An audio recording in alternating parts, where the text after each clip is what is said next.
হামদান কাসীরান তাইয়িবান মুবারাকান ফীহি। শুকরিয়া আদায় করেছি আমরা কার? আওয়াজ করে বলেন কার? শুকরিয়া আদায় করব কার? নাম নিব কার? প্রশংসা করব কার? গোলামি করব কার? সেই আল্লাহ সুবহানাহু ওয়া তাআলার কালাম কোরআনুল কারীমের খেদমতে এই দিনই প্রতিষ্ঠানের প্রথম বার্ষিকী মাহফিল আমরা আসতে পেরেছি। এই জন্য খুশি না নারাজ? কথা বলেন, আপনারা খুশি না নারাজ?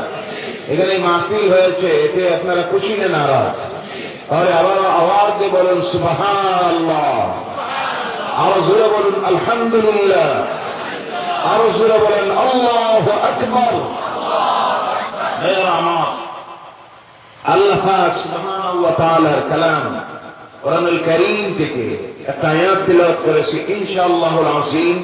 তার উপর আলোচনা রাখবো। ওয়া মা তাওফীক ইল্লা বিল্লাহ আলাইহি তাওয়াক্কালতু ওয়া ইলাইহি উনীব। সকলে বলেন আল্লাহুম্মা আমিন।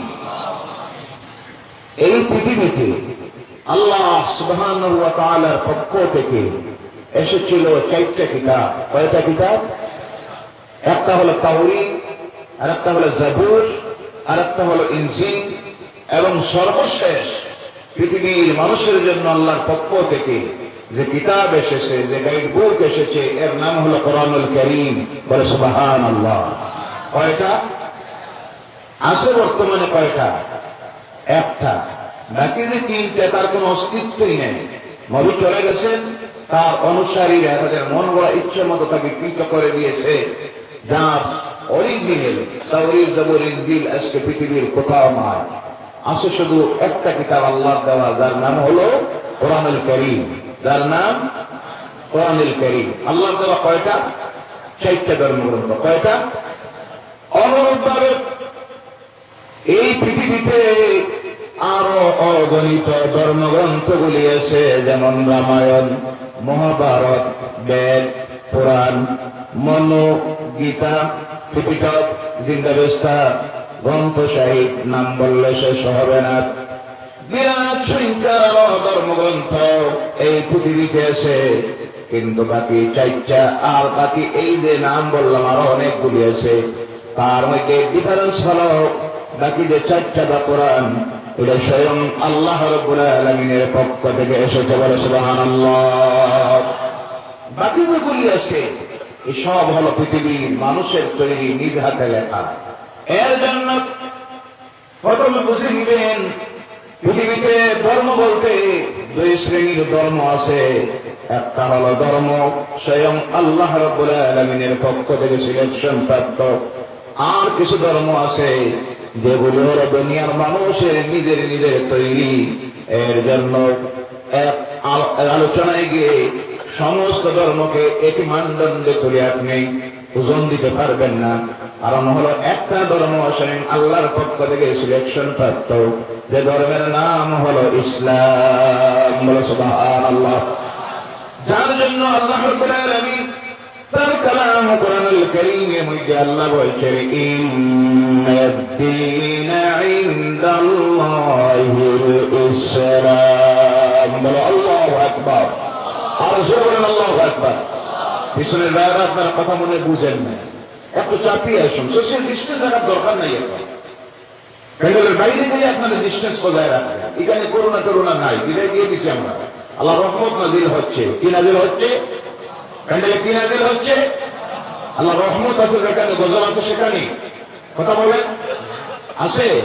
তাহলে আপনারা ডিস্টেন্স রাখছেন কেন? পরে রাখবেন। প্যান্ডেলের বাইরে গেলে চাপাই আসুন, আল্লাহ রাস্তায় চাপিয়ে আসুন। গর্বের কিছু নেই এখানে, চাপাই আসুন আপনারা। আল্লাহ রাব্বুল আলামিন তার কালাম কোরআনুল কারীমের মধ্যে জানাইয়া দিলেন আল্লাহর কাছে মনোনীত ধর্ম হলো একটা। কয়টা? আওয়াজ করে বলেন কয়টা? তার নাম আওয়াজ করে বলেন তার নাম। বাকি ধর্মগুলি দুনিয়ার মানুষের তৈরি। অনুরূপভাবে জেনে রাখবেন ধর্মগ্রন্থগুলি যেগুলি পৃথিবীর মধ্যে আছে, সমস্ত ধর্মগ্রন্থ একইভাবে নয়। ধর্মের মধ্যে আবার ডিফারেন্স আছে। ধর্ম বলা হয় সেই জীবন ব্যবস্থাকে, যে জীবন ব্যবস্থা পৃথিবীর একজন মানুষের জন্য যা কিছুর প্রয়োজন হয় তার দুনিয়ার জীবনে চলতে গিয়ে, রাজনীতির জীবনে চলতে গিয়ে, অর্থনীতির জীবনে চলতে গিয়ে, সমাজনীতির জীবনে চলতে গিয়ে, অর্থাৎ পরিপূর্ণভাবে একজন মানুষ হিসাবে পৃথিবীতে চলতে গিয়ে তার যা কিছুর প্রয়োজন, তা যে সংগঠন এর মধ্যে পাওয়া যায় বা যে জীবন ব্যবস্থার মধ্যে পাওয়া যায়, তার নাম হলো পূর্ণাঙ্গ ধর্ম। এটা দিতে পারে একমাত্র ইসলাম। বলে সুবহানাল্লাহ। বাকি কোন ধর্মের মধ্যে আপনি পরিপূর্ণ একজন মানুষের জন্য আধুনিক বিশ্বের, ডিজিটাল বিশ্বের, ইন্টারনেটের বিশ্বে আজকের মানুষের জন্য যা কিছুর প্রয়োজন, অন্য কোন ধর্মের মধ্যে গিয়ে আপনি পাওয়া সম্ভব হবে না। কারণ হলো বাকি সমস্ত ধর্ম দুনিয়ার মানুষের তৈরি, আর ইসলাম হলো স্রষ্টা আল্লাহ রাব্বুল আলামিনের পক্ষ থেকে মনোনীত। বলে সুবহানাল্লাহ। অনুরূপভাবে ধর্মগ্রন্থগুলি যেগুলি আছে, সমস্ত ধর্মগ্রন্থকে আপনি একইভাবে গতানুগতিক ভাবলে ভুল বুঝবেন। কারণ কোরআনুল কারীম এমন ধর্মগ্রন্থ যে ধর্মগ্রন্থ দুনিয়ার মানুষের জন্য যা কিছুর প্রয়োজন কমপ্লিটলি সব বলে দিছে। বলে সুবহানাল্লাহ। অন্যান্য ধর্মগ্রন্থ আপনি পড়ে দেখেন, কোন ধর্মগ্রন্থকে অবহেলা করার জন্য নয়, ঘৃণা করার জন্য নয়, অবমাননা করার কোন নিয়তে নয়। পড়ে দেখেছি, কম বেশি পড়ে দেখেছি। অন্যান্য ধর্মগ্রন্থগুলি যদি আপনি বাহির করেন তাহলে দেখবেন তার মধ্যে উপদেশাবলী আছে, লাইনের বিভিন্ন ঘটনা বলি আছে, অনেক কাল্পনিক ঘটনা দিয়ে ভরপুর করে দেওয়া হয়েছে। কিন্তু কোরআনুল কারীম এমন প্রত্যেকটা কথা বলেছে, প্রত্যেকটা হলো দুনিয়ার মানুষের জন্য যা কিছুর প্রয়োজন। এমন কোন সাবজেক্ট বাকি রাখে না আল্লাহ রাব্বুল আলামিন। তার কালাম কোরআনুল কারীম যদি আপনি বাইর করেন দেখবেন এর মধ্যে জিওলজি বলুন, বায়োলজি বলুন, কেমিস্ট্রি বলুন, হিস্ট্রি বলুন, বোটানি বলুন, ফিলোসফি বলুন, সায়েন্স বলুন, ম্যাথমেটিক্স বলুন, অর্থাৎ যত সাবজেক্ট আছে পৃথিবীতে মানুষের প্রয়োজনীয় সমস্ত কিছু বিস্তারিতভাবে আল্লাহ যে কিতাবে উল্লেখ করেছেন তার নাম হলো কোরআন। সুবহানাল্লাহ নাই? সুবহানাল্লাহ। এর জন্য আজকের আধুনিক বিশ্বের মানুষ, যারা শিক্ষিত সমাজ, যাদের সমাজের মধ্যে ধর্ম চেঞ্জ করার কোন প্রতিবন্ধকতা নাই, যাদের সমাজের মধ্যে কুসংস্কার নাই, আজকে সেই সমাজের দিকে দেখলে পরে দেখা যায় বর্তমান পৃথিবীর সবচেয়ে শিক্ষিত মানুষগুলি হলো ইউরোপ আমেরিকার মানুষ। কোন জায়গায়? ইউরোপ আমেরিকার মানুষ। যার কারণে আজকে দেখা যাচ্ছে এক সমীক্ষায় দেখা গিয়েছে শুধু আমেরিকা, বাকি সব দুনিয়ার কথা বাদ দেন, শুধু আমেরিকায় এক সমীক্ষায় দেখা গেছে প্রতি বছর নাই পরেও 1.5 লক্ষের মতো মানুষ খ্রিস্ট ধর্ম ত্যাগ করে আল্লাহ দ্বীন ইসলাম গ্রহণ করতেছে। বলে সুবহানাল্লাহ। সুবহানাল্লাহ। একমাত্র কোরআনের আকর্ষণে। কিসের আকর্ষণে? আওয়াজ করে বলেন, কিসের আকর্ষণে? কোরআনের আকর্ষণে। পুরো কথা দেখতেছে, যার জ্বলন্ত প্রমাণ আমেরিকার প্রাক্তন প্রেসিডেন্ট জর্জ ডব্লিউ বুশ। না মনে আছে? জি না ভুলে গেছেন? ভুলে গেছেন না মনে আছে? মনে আছে, মনে রাখবেন। এবার একটা আছে ওই নাম মনে রাখতে হয়, মনে রাখবেন। ভাইরা, সেই জর্জ ডব্লিউ বুশের মেয়ে আজকে তার স্বইচ্ছায় আল্লাহর দ্বীন ইসলাম গ্রহণ করেছে। বলে সুবহানাল্লাহ। সুবহানাল্লাহ। তার কারণ হল সে নিজে তার ইসলাম গ্রহণের ঘটনা উল্লেখ করতে গিয়ে বলছে, আমি কোরআন পড়েছি, কোরআনের অনুবাদ পড়েছি, তার ট্রান্সলেট পড়েছি, পড়ার পরে গিয়ে আমি দেখেছি বর্তমান আধুনিক বিশ্বের একজন মানুষের জন্য যা কিছুর প্রয়োজন, বিশেষ করে একজন নারী হিসাবে মর্যাদা পেতে গিয়ে প্রকৃত মানুষ হিসাবে একজন মানুষ যদি জমিনে বাঁচতে হয় তাহলে যা কিছুর প্রয়োজন আমি দেখেছি ইসলামে আছে আর কোরআনে আছে। দুনিয়ার আর কোন ধর্মের ধর্মগ্রন্থে তাই নাই, তা নাই। যার জন্য আমি আমার স্বইচ্ছায় খ্রিস্ট ধর্ম ত্যাগ করে পড়ে নিয়েছিলাম ইল্লাল্লাহু মুহাম্মাদুর রাসূলুল্লাহ সাল্লাল্লাহু আলাইহি ওয়াসাল্লাম। কোরআন কার কালাম? আওয়াজ করে বলেন কার? হযরত ওমর ইবনে খাত্তাব রাদিয়াল্লাহু তাআলা আনহু যখন ইসলাম গ্রহণ করেন নাই সেই সময়ের কথা তিনি তার নিজের কথা বলতেছেন। একদিন আমি রাস্তা দিয়ে রওনা করেছি, যাওয়ার সময় রাস্তার পাশে দেখি মুহাম্মদ সাল্লাল্লাহু আলাইহি ওয়াসাল্লাম নামাজের মধ্যে দাঁড়িয়ে গেছেন। বলো সুবহানাল্লাহ। ইসলামের শিক্ষা হলো যখন যেখানে নামাজের সময় হয়ে যায় নামাজ আদায় করে দাও। আমরা করি? কথা বলেন। হ্যাঁ, এমন এক নবীর উম্মত আমরা হয়েছি, সে নবীর উম্মতকে আল্লাহ পাক বিশেষ মর্যাদা দিয়েছেন, সম্মান দিয়েছেন, সুযোগ দিয়েছেন। ওই নবীদের উম্মতদেরকে আল্লাহ পাক এইভাবে বিশেষ মর্যাদা সুযোগ দেয় নাই। যখনই নামাজের সময় হয়ে যায় মসজিদ খুলানির মসজিদে যাওয়ার প্রয়োজন নাই। মসজিদ পাশে থাকলে তো মসজিদে যাবেন, জামাতে পড়বেন। এমন এক জায়গা নামাজের সময় হয়েছে মসজিদে নাই, আল্লাহ রাব্বুল আলামিন এই নবীর উম্মতের জন্য গোটা জমিনটাকে মসজিদে বানাইয়া দিয়েছে। বলো সুবহানাল্লাহ। সেখানে নামাজের সময় হয়, তুমি নামাজ পড়তে পারো, নামাজে দাঁড়িয়ে দাও, এই সুযোগ দিয়েছেন কে? আমার নবী মুহাম্মদ সাল্লাল্লাহু আলাইহি সাল্লামের উম্মতকে বলেন সুবহানাল্লাহ। সুযোগটাকে কাজে লাগাবেন, নামাজ কখনো কজা করবেন না। হযরত ওমর বলেছেন, আল্লাহ রাসূল নামাজ পড়তেছেন, দূর থেকে ওনার তেলাওয়াত শুনে আমার মনে হলো ওনার পিছনে দাঁড়িয়ে গিয়ে কিছু তেলাওয়াত শুনি। কি তিনি বলেন? এই ভেবে আমি ওনার পিছনে গিয়ে দাঁড়িয়েছি, তিনি আগে দেখতে পান নাই। আমি পিছনে দাঁড়িয়ে ওনার তেলাওয়াত যখন শুনতেছি, শুনে আমার মনের মধ্যে আসলো মুহাম্মদ সাল্লাল্লাহু আলাইহি সাল্লাম নাম করা একজন কবি। নাউযুবিল্লাহ বললেন না? আর সেই সময় মক্কার মানুষের মধ্যে বিশেষ প্রভাব ছিল কবিতা। তাদের মধ্যে কবিতা নিয়ে প্রতিযোগিতা হতো। বিকাল বেলায় তারা বিভিন্ন জায়গায় একত্রিত হয়ে মাহফিলে বসত আর মদ পান করত। মদ পান করে করে তাদের মধ্যে কবিতা প্রতিযোগিতা হতো, কে কত ভালো কবিতা লিখতে পারে, কে কত বড় আবৃত্তি করতে পারে। হযরত ওমর বলছেন, আমি আল্লাহর হাবিবের পিছনে দাঁড়িয়ে আছি আর ওনার তেলাওয়াত শুনে আমার মনের মধ্যে আসলো মুহাম্মদ সাল্লাল্লাহু আলাইহি সাল্লামের নাম করা কবি। এই কথা আমি মুখ দিয়ে বলি নাই, শুধু আমার মনের মধ্যে অন্তরের মধ্যে এসেছে। সঙ্গে সঙ্গে মুহাম্মদ সাল্লাল্লাহু আলাইহি সাল্লাম সেই খবরটা পেয়ে গেছেন। বলে সুবহানাল্লাহ। আমার রাসূলকে সেই ক্ষমতা দিয়েছিল কে? আওয়াজ করে বলেন কে? আল্লাহ রাসূল। সঙ্গে সঙ্গে ওমর বলছেন, আমার মনের সেই কথা তিনি বুঝতে পারলেন আর নামাজের মধ্যে আমার মনের কথা তিনি জবাব দিয়ে দিলেন। বলে সুবহানাল্লাহ।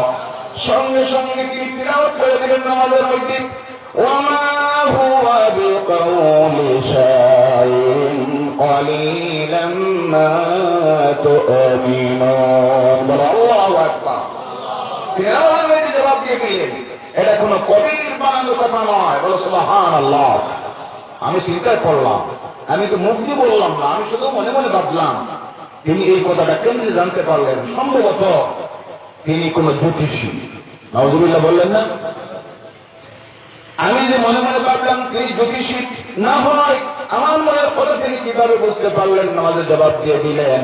হযরত ওমর বলছেন, এই কথা যখন আমার মনের মধ্যে এসেছে সঙ্গে সঙ্গে আবার আল্লাহ রাসূল সাল্লাল্লাহু আলাইহি সাল্লাম এই কথার জবাব নামাজের মধ্যে দিয়ে দিলেন। বলে সুবহানাল্লাহ। সঙ্গে সঙ্গে আল্লাহ রাসূল তেলাওয়াত করে দিলেন, ওয়ামা হুয়া বিকাউলি কাহিরিন ক্বালিলাম মা তাযাক্কারুন। বলে আল্লাহু আকবার। এটা কোন জ্যোতিষীর কথা নয়। বলে সুবহানাল্লাহ। হযরত ওমর বলছেন, আমি চিন্তা করলাম, যা মনে মনে ভাবি তিনি তা বলে দেন। হ্যাঁ, এবার ওমর বলছেন, আমি চিন্তা করলাম যদি কবির বানানি না হয়, গণকের যদি বানানি না হয়, তাহলে এটা আবার কি?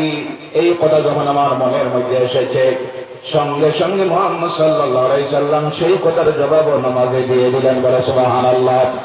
সঙ্গে সঙ্গে তিনি নামাজের মধ্যে তিলাওয়াত করে দিলেন, তানজিলুম মির রাব্বিল আলামিন। আল্লাহু আকবার। এটা নাযিল হয়েছে, নাযিলকৃত তোমার রব স্রষ্টা আল্লাহ সুবহানাহু ওয়া তাআলা, এই বিশ্ব ব্রহ্মাণ্ডের যিনি মালিক, সেই আল্লাহর পক্ষ থেকে নাযিলকৃত কিতাব। বলো সুবহানাল্লাহ, সুবহানাল্লাহ। কোরআন এসেছে কার পক্ষ থেকে? কথা বলেন, কার কাছ থেকে? কোরআন এসেছে আল্লাহর পক্ষ থেকে। যখন কোরআন নাযিল হওয়া শুরু হলো, অনেক আছেন যারা আলোচনা শুনতেছেন দূর থেকে বা রেকর্ডিং থেকে আলোচনা শুনবেন, অনেকের মনের মধ্যে আসতে পারে মুহাম্মদ সাল্লাল্লাহু আলাইহি সাল্লাম এটা নিজে মনে হয় বানাইছেন, আর আজকের যুগের মানুষ চাইলে তা বানাইতে পারবে। পারবে বলেন? জি পারবো, সম্ভব আছে? সেই সময় যখন কোরআন নাযিল হওয়া শুরু হলো, মক্কার কিছু মানুষ যাদের মনের মধ্যে প্রশ্ন রাখলো মুহাম্মদ সাল্লাল্লাহু আলাইহি সাল্লাম তিনি রাত্রিতে নিজে নিজে বানান আর দিনের বেলায় মানুষের কাছে গিয়ে আবৃত্তি করেন আর বলেন এটা এসেছে আল্লাহর পক্ষ থেকে। কার পক্ষ থেকে? তিনি নিজে বানান আর দিনের বেলায় এসে বলেন আল্লাহর পক্ষ থেকে। আল্লাহ রাব্বুল আলামিন সেই কথা আল্লাহ সহ্য হলো না।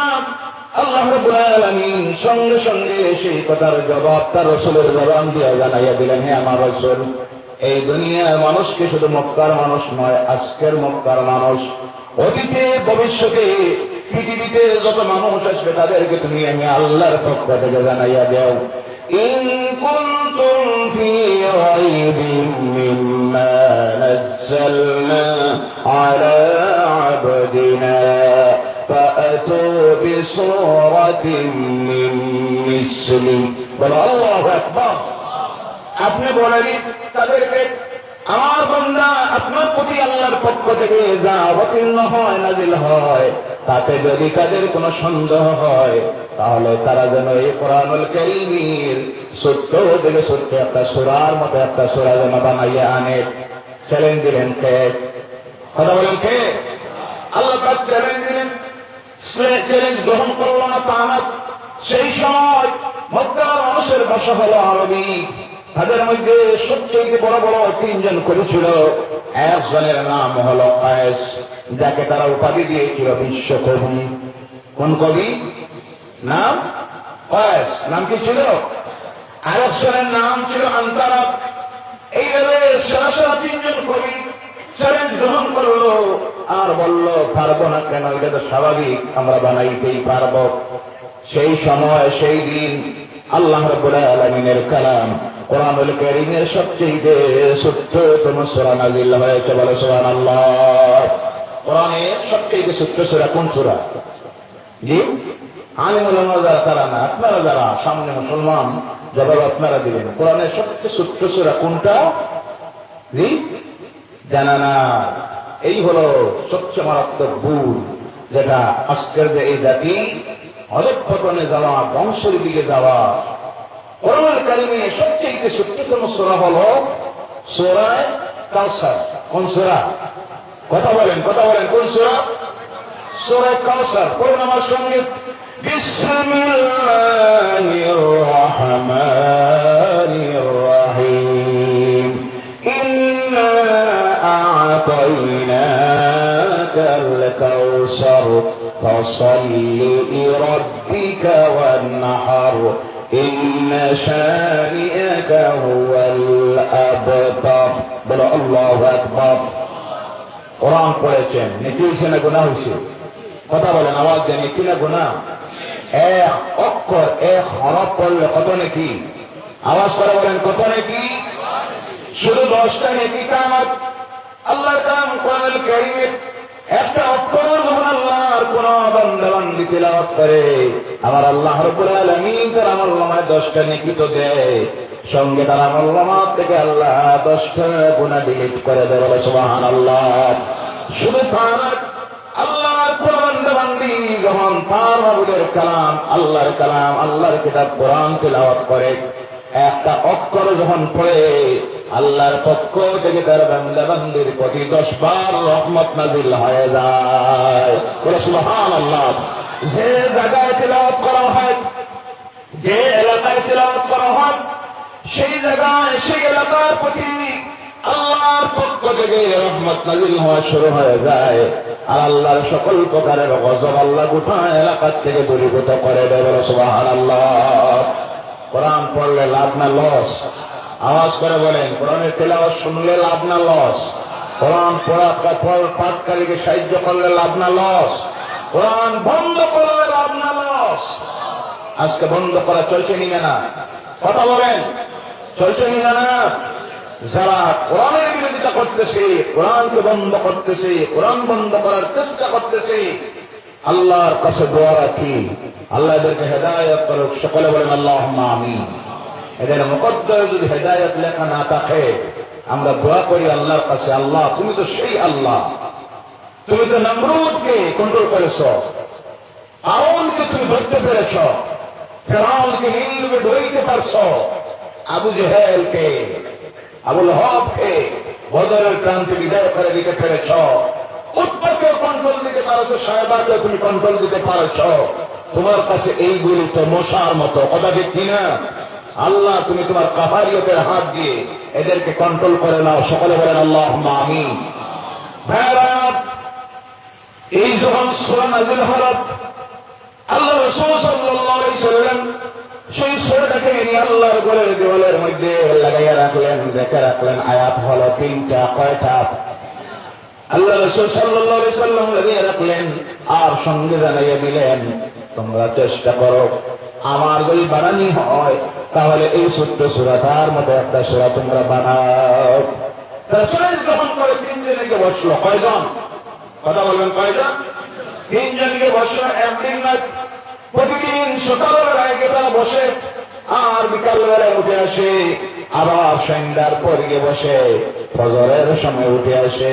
এইভাবে 6 দিন বসার পরে 2 জন বিদায় হয়ে গেল, রইল 1 জন। কয়জন?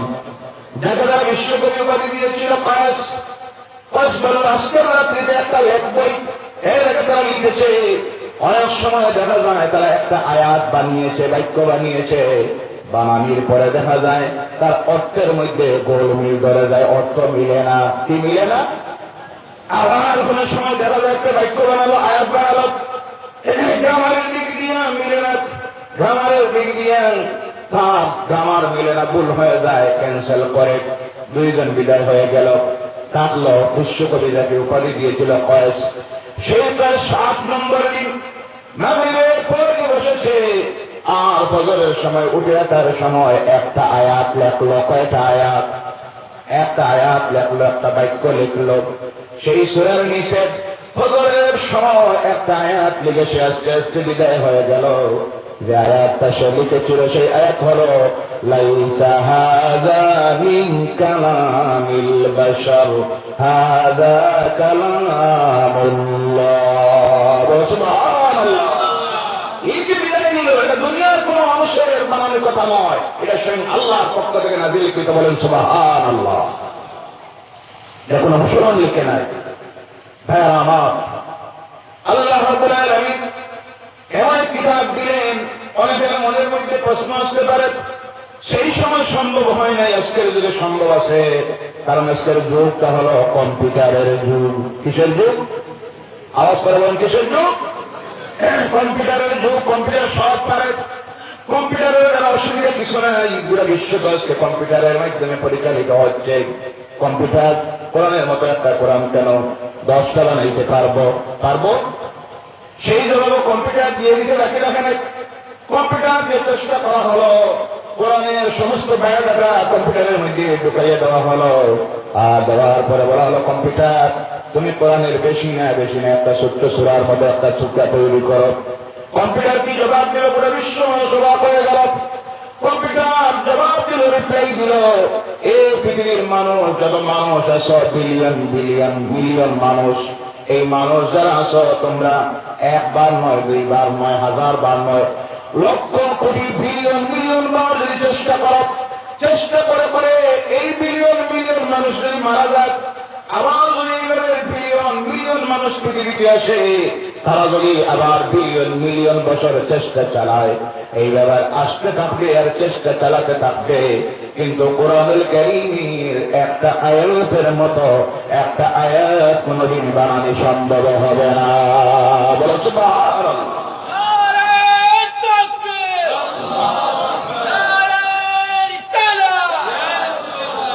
কারণ হলো এই কোরআন খাস, আর যারা বলেন কার? আল্লাহর কালাম দুনিয়ার কাহারও বানাই নয়। এর জন্য এই কোরআনের যিনি যার কালাম, তিনি তার কালামকে শুরু করতে গিয়ে দুনিয়ার মানুষকে জানিয়ে দিতেছেন, ও দুনিয়ার মানুষ শোনো, আলিফ লাম মিম যালিকাল কিতাবু লা রাইবা ফীহ। এই কিতাব সেই কিতাব যে কিতাবের মধ্যে কোনো সন্দেহের অবকাশ নাই। বলে সুবহানাল্লাহ। বলতে বলে তো প্রশ্নই আসে না, কোন সন্দেহের অবকাশ সে কিতাবে নাই। সে কিতাবের নাম হলো কোরআন। জোরে বলেন সুবহানাল্লাহ। কোন সন্দেহ আছে? বলেন আছে? নাযিল করেছেন কে? আওয়াজ করে বলেন কে?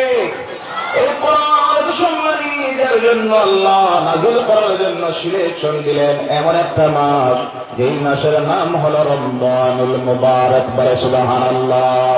অন্য কোন মাসে আল্লাহ নাযিল করেন নাই। এর জন্য আল্লাহ বলছেন, শাহরু রমাদানাল্লাযী উনজিলা ফীহিল কুরআন। বলে সুবহানাল্লাহ। রমজান সেই পবিত্রতম মাস, যেই মাসে নাযিল করা হয়েছে কোরআনকে। সুবহানাল্লাহ নাই? রমজানের মাসের মধ্যে রমজান কেমন বাকি? জি, আপনাদের এদিকে কেমন বাকি? মাস চলতেছে এমন কোনটা? কোন মাস? আওয়াজ করে বলেন কোন মাস? মাসের খবর রাখেন আপনারা?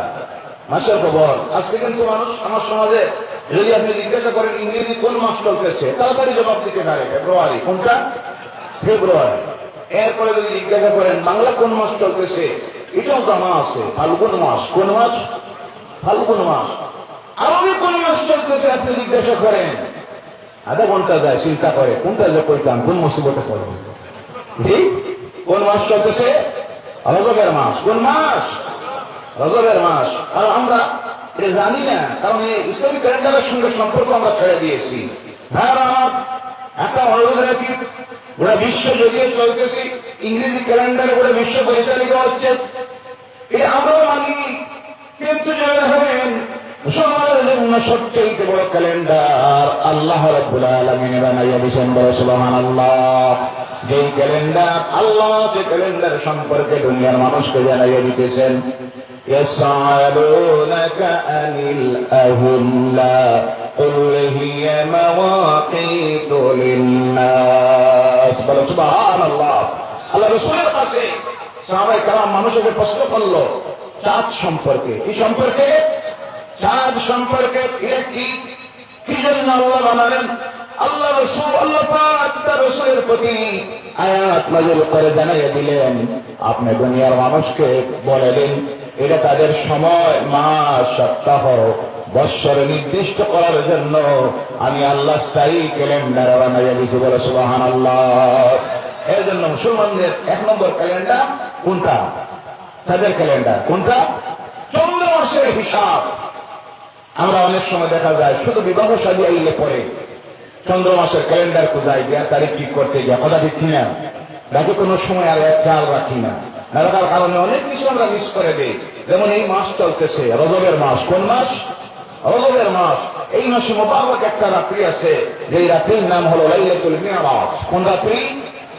এর পরের মাস কোনটা? এমন চিন্তায় করছে। এর পরেরটা শাবানুল মুবারক। বলেন সুবহানাল্লাহ।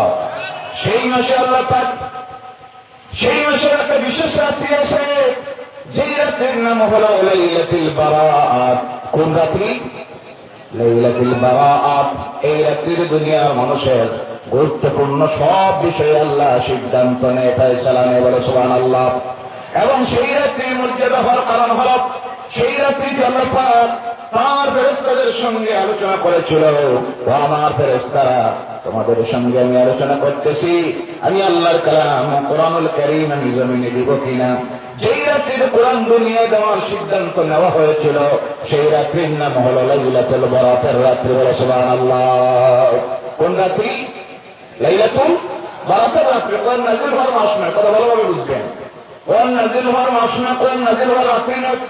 কোরআন দেওয়া হবে এই সিদ্ধান্ত যেই মাসে নেওয়া হয়েছিল, যেই রাত্রিতে, এই রাত্রির নাম ছিল লাইলাতুল বারাত। আর এর পরের মাস হল রমজানের মাস। বলে সুবহানাল্লাহ। খুশি না নারাজ? কথা বলেন, এই সংবাদ পাওয়ার পরে খুশি না নারাজ? মুমিনের জন্য সবচেয়ে খুশির মাস রমজানের মাস, সুবহানাল্লাহ নাই?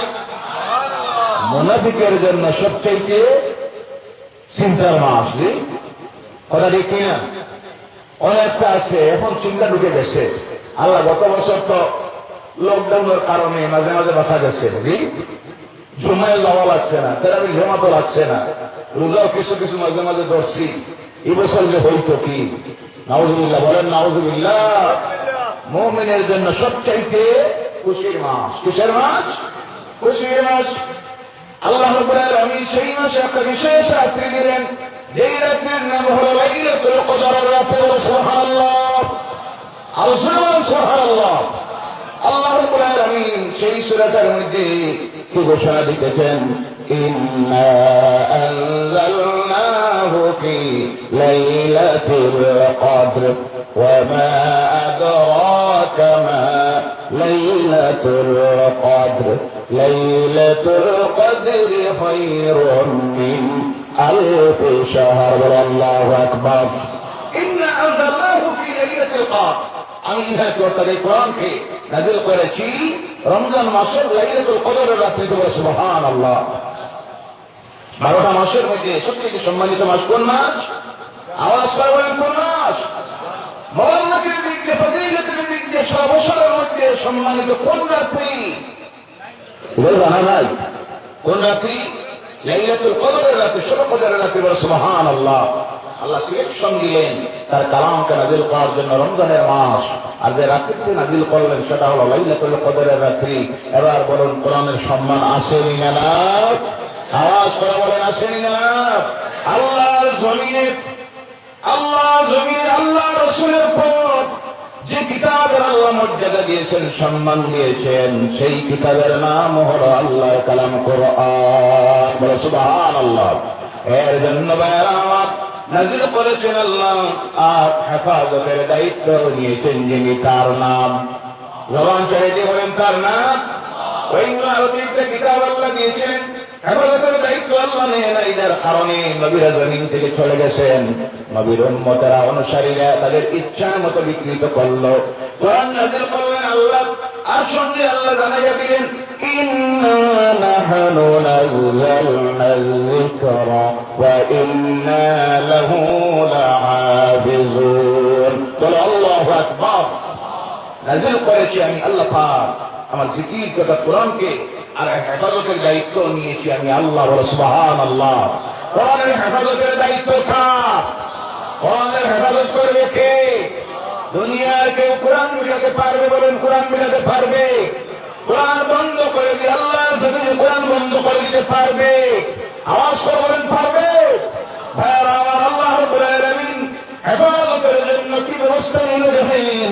হেফাজতের জন্য আল্লাহ রাব্বুল আলামিন সিলেকশন দিলেন এমন একটা জায়গা, দুনিয়ার কোন আলমিরা নয়, দুনিয়ার কোন ফ্রিজের ভিতরে নয়, দুনিয়ার কোন গডরেজের ভিতরে নয়। আল্লাহ দেখলেন গডরেজের ভিতরে যদি রাখা হয়, যে কোনো সময় নষ্ট হওয়ার সম্ভাবনা আসেনি না? জি আসেনি না? আলমিরার ভিতরে রাখা হয়, যে কোনো সময় নষ্ট হয়ে যাইতে পারে, ওই পোকা খেয়ে নিতে পারে, কি দূরে খেয়ে নিতে পারে। এর জন্য আমার আল্লাহ রাব্বুল আলামিন দুনিয়ার মানুষের বডির মধ্যে একটা জায়গা, সারা মানুষের বডির মধ্যে সবচেয়ে উত্তমতম যে জায়গা, যেটার নাম হলো কলব, যেটার নাম হৃদয়, হার্ট যাকে বলা হয়। আল্লাহ সিলেকশন দিলেন হেফাজতের জন্য তার কালামের, দুনিয়ার মানুষের সেই হার্টটাকে, কলবটাকে হেফাজতের জন্য সিলেকশন দিলেন। বলো সুবহানাল্লাহ। যাতে দুনিয়ার কোন পানি নষ্ট না করতে পারে, ওই পোকা যাতে খেয়ে নিতে না পারে, পিঁপড়া যাতে নষ্ট না করতে পারে, ইন্দুরে যাতে নষ্ট না করতে পারে। এর জন্য দুনিয়ার মানুষের সিনার ভিতরে আল্লাহ পাক তার কালাম কোরআনকে জায়গা দিল। বলে সুবহানাল্লাহ। যার জন্য দেখা যায় আজকে যদি দুনিয়ার সমস্ত প্রেস বন্ধ হয়ে যায়, যেইভাবে চীন দেশে করেছিল, কোরআনের সভা নিষিদ্ধ করেছিল, বলে নাউযুবিল্লাহ। মসজিদ বন্ধ করে দিয়েছিল, বলেন নাউযুবিল্লাহ। মাদ্রাসা বন্ধ করে দিয়েছিল, নাউযুবিল্লাহ নাই? কিন্তু আলহামদুলিল্লাহ, এবার বলুন, সেই চীন সরকার আজকে মসজিদে খুলে দিয়েছে, বলেন সুবহানাল্লাহ। মাদ্রাসা খুলে দিয়েছে, বলেন সুবহানাল্লাহ। ভাইরা আমার, কেন বন্ধ করার কারণে কি রিয়াকশন হয়েছে সেই দেশে সেই জমিনে তারা নিজ চোখে দেখলো, দেখার পরে তারাই নিজেই মুসলমানদেরকে ডাকলো, ও মুসলমানেরা আসো মসজিদে কুলো আজান দেয়, নামাজ পড়ে, বলে সুবহানাল্লাহ। মাদ্রাসা গুলো কোরআন পড়ো, কারণ আমাদের এই দেশে যে গজব আরম্ভ হয়েছে, এই গজব থেকে বাঁচার কোনো ঔষধ নাই। একমাত্র দেখা যাচ্ছে একটা ঔষধ আছে, মুসলমানেরা তোমাদের নামাজ, তোমাদের দোয়া, তোমাদের কোরআন তিলাওয়াত ছাড়া আর বাঁচা যাবে না, বলে সুবহানাল্লাহ। এবার আমার আল্লাহ রাব্বুল আলামিন হেফাজতের জন্য কি ব্যবস্থা নিলেন? দুনিয়া সব প্রেস বন্ধ হয়ে যায়, আপনারা বলুন এই সাগর সেই জবাব দিবেন, আল্লাহর কোরআনের প্রচার প্রসার বন্ধ হবে? সারা দুনিয়া সালাম যদি বন্ধ হয়ে যায়, আল্লাহ না করুক, সারা দুনিয়ার কোরআন যদি একত্রিত করে চালাইয়া দেওয়া হয়, কোন অসুবিধা নেই, বলে সুবহানাল্লাহ। বর্তমান পৃথিবীতে এক হিসাবে দেখা গিয়েছে নাই পরের 1 কোটির ঊর্ধ্বে এমনও আল্লাহর বান্দারা আছেন তাদের সিনার ভিতরে আল্লাহ হেফাজতে রেখে দিয়েছে কোরআনুল কারীমের 114টা সূরা, বলে সুবহানাল্লাহ। 6,464 আয়াত, সুবহানাল্লাহ নাই?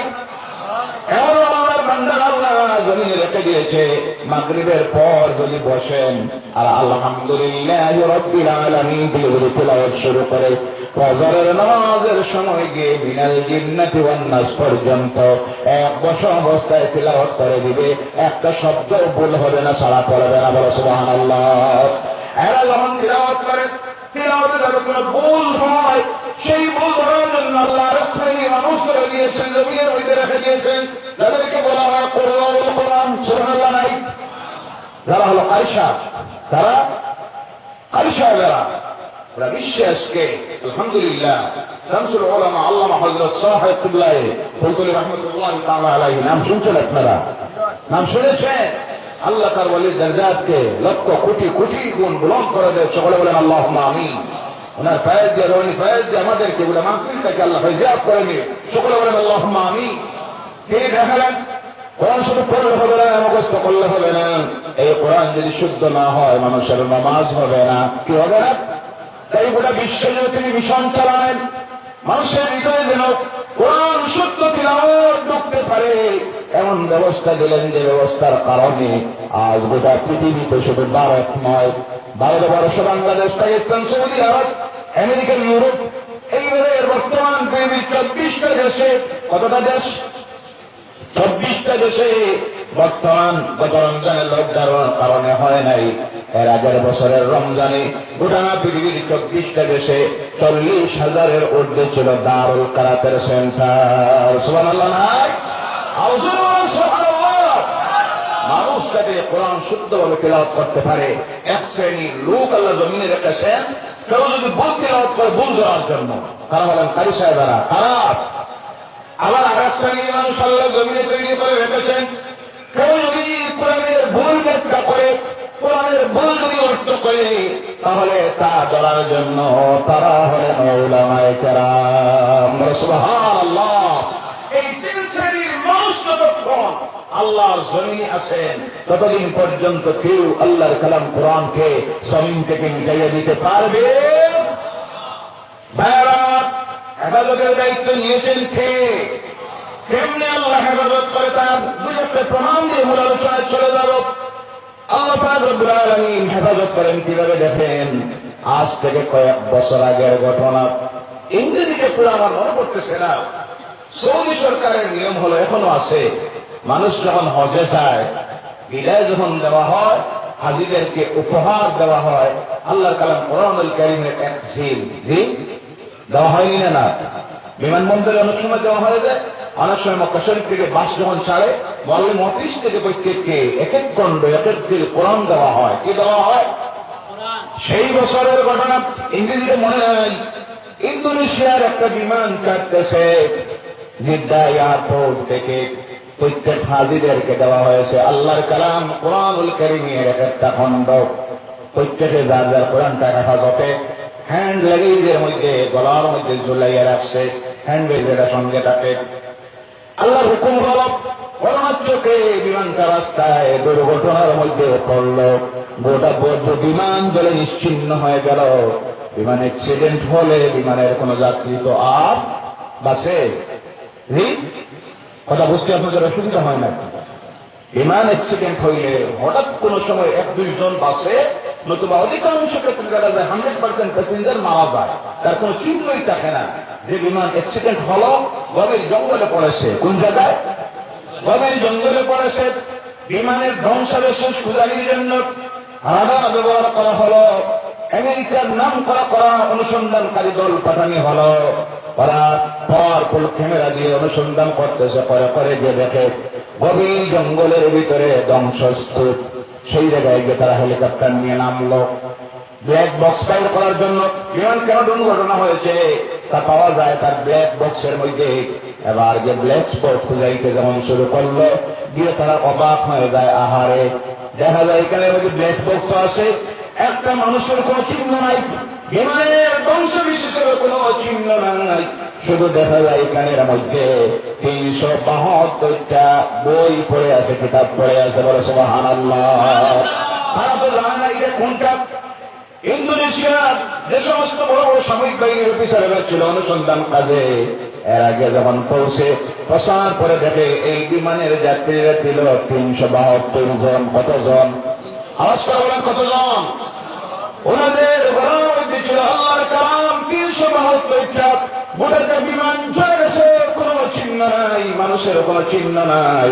কিন্তু দেখা যায় আল্লাহর কালাম কোরআনুল কারীম 372টা হুবহু পড়ে রয়েছে। আল্লাহ আগুন তাকে স্পর্শ করে না। বলো সুবহানাল্লাহ।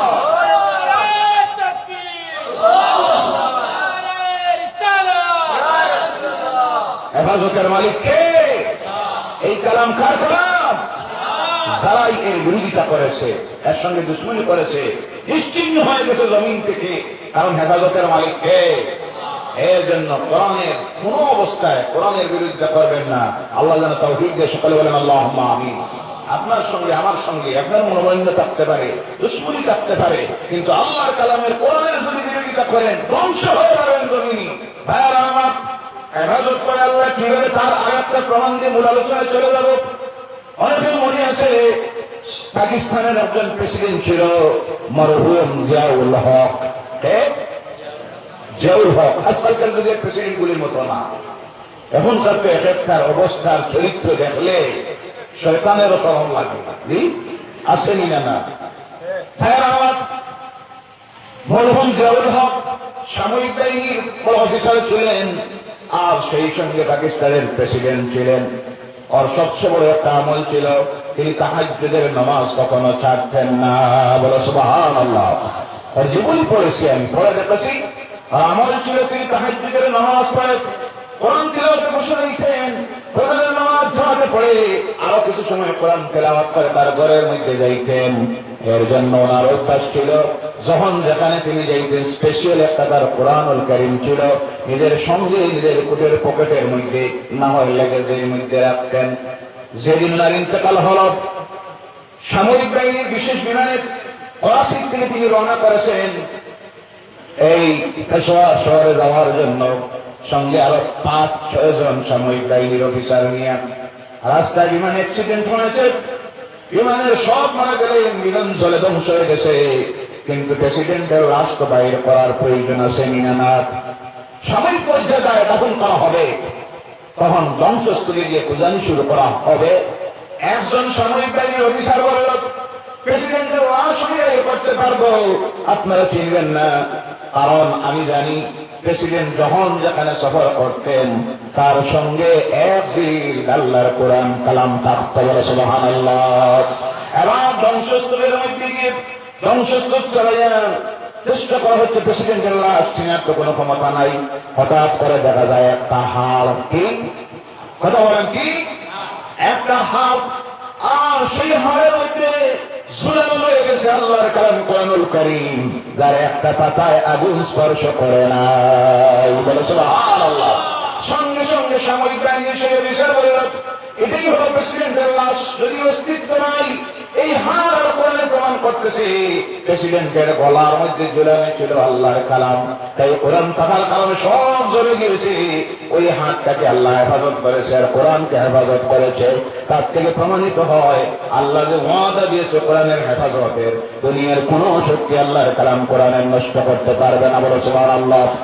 এর জন্য যাদের নিজের মধ্যে সিনার ভিতরে আল্লাহর কালাম কোরআনুল কারীম ঢুকে যায়, আল্লাহ তার কালামের হেফাজতের জন্য এদের বডিটা দুনিয়ার মাটির জন্য হারাম করে দিছে। সুবহানাল্লাহ। হুফাজুল কোরআন যারা আল্লাহ জমিন করে দিয়েছে, এই জমিন তাদের সিনার ভিতরে কোরআনুল কারীম মুখস্থ করেছে ফার্স্ট ক্লাস, এবং মুখস্থ নিয়ে আমল করে জমিন থেকে বিদায় হয়ে গেছে। সেই হাফিজুল কোরআনের বডি দুনিয়ার জমিন নষ্ট করে না, যেইভাবে তাদেরকে দাফন করা হয়, কিয়ামতের দিন তার কবর থেকে যখন উঠবে, দুনিয়ার মানুষ হাসরের ময়দানের মধ্যে চিন্তার মধ্যে থাকবে নাচ্ছি নাচ্ছি, কিন্তু তারা নাচ্ছি নাচ্ছি নয়, তারা কবর থেকে যখন বাইর হবে তাদের জবান দিয়ে উচ্চারিত হবে আউযু বিল্লাহি মিনাশ শাইতানির রাজিম, বিসমিল্লাহির রাহমানির রহিম, আলহামদুলিল্লাহি রাব্বিল আলামিন। এইভাবে কোরআনের একটা একটা আয়াত তারা তিলাওয়াত করতে দেখাবেন, আর আল্লাহ তাদের মর্যাদা দরজা ব্যাপারটা বরণ করতে দেখাবেন। আর ফেরেশতাদেরকে জানাই দিবে, ও আমার ফেরেশতা, ওই যে বান্দা আমার কালাম তিলাওয়াত করতেছে, ওর মা কোথায়, তার বাবা কোথায়, খুঁজিয়ে আনো। তখন মা বাপ কোথায় আনা হবে, আর আল্লাহ নির্দেশ দিবে, আমার যে বান্দা আমার কালাম তিলাওয়াত করতেছে তার মা বাপের মাথার মধ্যে নূরের একটা পাগড়ি যেন পরাইয়া দেওয়া হয়। বলো সুবহানাল্লাহ, সুবহানাল্লাহ। পড়ো, তার মা বাপের যদি এই মর্যাদা হয়, যারা পড়ে, যারা খেদমত করে, তাদেরকে আল্লাহ মর্যাদা সম্মান ফজিলত দিব কিনা? কথা বলে ভাইরা আমার। এই কোরআনুল কারীম দুনিয়ার সমস্ত কিছু এর মধ্যে আল্লাহ পাক দিয়ে দিয়েছেন।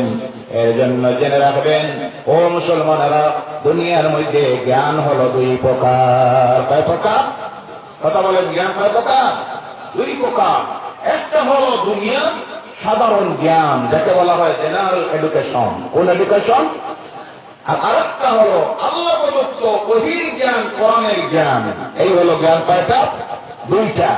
জেনে রাখবেন দুনিয়ার কেউ যদি জ্ঞানী হতে হয়, দুনিয়ার সাধারণ জ্ঞানে যদি কেউ শুধু জ্ঞানী হয়, বিএ পাস করলো, এমএ পাস করলো, পিএইচডি দিল, এমফিল করলো, এমবিবিএস করলো, আরো অনেক অনেক ডিগ্রি নিল, বিএড করলো, ডিএলএড করলো, সব করলো, কিন্তু আল্লাহর কালাম কোরআনের জ্ঞান তার ভিতরে নাই, কোরআন তিলাওয়াত শিখলো না, কোরআন পড়লো না, কোরআন বুঝলো না, সেই ব্যক্তিকে পরিপূর্ণ জ্ঞানী বলা যায়? কথা বলেন যায়? যাবে না। একজন মানুষ পরিপূর্ণ জ্ঞানী হতে হলে দুইটা জ্ঞানের প্রয়োজন। কয়টা? আওয়াজ করে বলেন কয়টা?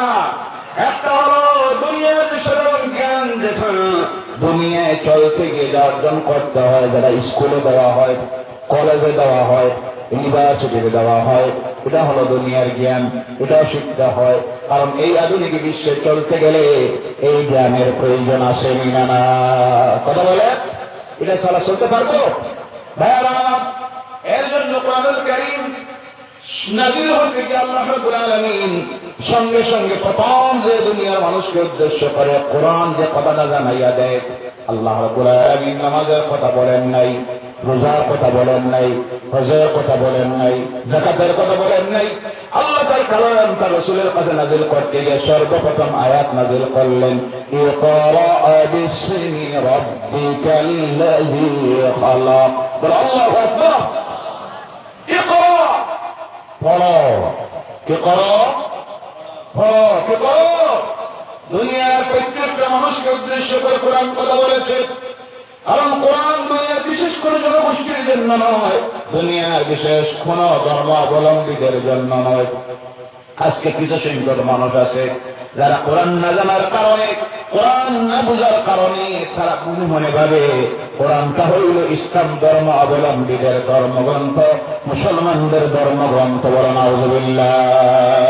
কোরআন শুধু মুসলমানদের জন্য আসে নাই, আল্লাহ রাব্বুল আলামিন কোরআন দিয়েছেন দুনিয়ার প্রত্যেকটা মানুষের জন্য। বলে সুবহানাল্লাহ। হিন্দু হোক, বুদ্ধ হোক, জৈন হোক, খ্রিস্টান হোক, পারসি হোক, আস্তিক হোক, নাস্তিক হোক, ইহুদি হোক, নাসারা হোক, অবিশ্বাসী হোক, বিশ্বাসী হোক, মুসলমান হোক, যে হোক না কেন, প্রত্যেকটা মানুষের জন্য আল্লাহর পক্ষ থেকে এসে যে কোরআন, যার জন্য কোরআন সম্পর্কে বলতে গিয়ে আল্লাহ বলছেন হুদাল লিন্নাস। আল্লাহু আকবার। হুদাল লিন্নাস, পৃথিবীর প্রতিটি মানুষের জন্য একটি হেদায়েত। বলেন সুবহানাল্লাহ। এর জন্য যারাই এসেছে কোরআনের কাছে ভালো নিয়ত নিয়ে তারাই হেদায়েত প্রাপ্ত হয়ে গেছে। বলেন সুবহানাল্লাহ। অপরিত প্রমাণাদি হযরত ওমর ইবনে খাত্তাব রাদিয়াল্লাহু তাআলা আনহু ইসলাম গ্রহণ, এটা তো অনেক পুরাতন যুগের ঘটনা, এবার নতুন একটা শোনাইয়া দেয়। আপনারা নাম শুনেছেন, আমেরিকার সবচেয়ে নাম করা যে দার্শনিক ছিল, যার নাম হলো মরিস বুকাইলি। যার নাম মরিস বুকাইলি। ভাইরা আমার, সেই মরিস বুকাইলি আজকে ইসলাম গ্রহণ করেছে। সুবহানাল্লাহ নাই? মরিস বুকাইলি তার ইসলাম গ্রহণের ঘটনা বলতে গিয়ে বলছে, আমি কোরআন কোনদিন পড়ি নাই, ইসলাম সম্পর্কে, মুহাম্মদ সাল্লাল্লাহু আলাইহি সাল্লাম সম্পর্কে আমি জানতে যাই নাই, কারণ আমার সবচেয়ে বেশি সে ধর্ম প্রচারক সম্পর্কে মনের মধ্যে বিতৃষ্ণা ছিল, ঘৃণা ছিল, তিনি ছিলেন মুহাম্মদ। নাউযুবিল্লাহ নাই? যে ধর্মগ্রন্থ সম্পর্কে আমার সবচেয়ে বেশি, যে ধর্মগ্রন্থের প্রতি আমার ঘৃণা ছিল, সেটা ছিল কোরআন। বলেন নাউযুবিল্লাহ। আমি দুনিয়ার সব ধর্মগ্রন্থ পড়লাম, এর উপরে রিসার্চ করলাম, বিভিন্ন ধর্ম প্রচারকদের উপরে আমি রিসার্চ করলাম, কার্ল মার্কস নিয়ে পড়লাম, লেনিন নিয়ে পড়লাম, আলফ্রেডের উপরে পড়লাম, এরপরে মহাত্মা গান্ধীর উপরে আমি পড়েছি, এরপরে মাও সেতুংয়ের উপরে পড়েছি। এইভাবে বিভিন্ন যারা ধর্ম প্রচারক বা গৌতম বুদ্ধ, এরপরে দার্শনিক আছেন, রাজনীতিবিদ আছেন, প্রত্যেক সম্পর্কে আমি পড়েছি। প্রত্যেকটা ধর্মগ্রন্থ পড়লাম, পড়ার পরে দেখলাম প্রত্যেকের চরিত্রের মধ্যে কিছু দোষ আছে। ধর্মগ্রন্থ পড়ে দেখলাম আধুনিক বিশ্বের মানুষের জন্য এর মধ্যে কিছুই নাই।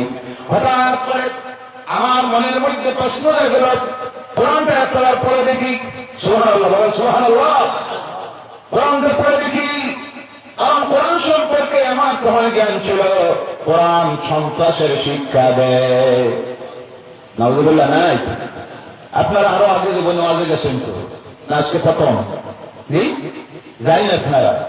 ভাইরা আমার, জবান খুলে কথা বলবেন, যে কথা বলবেন। রেকর্ড করতেছে কে? কে রেকর্ড করতেছেন?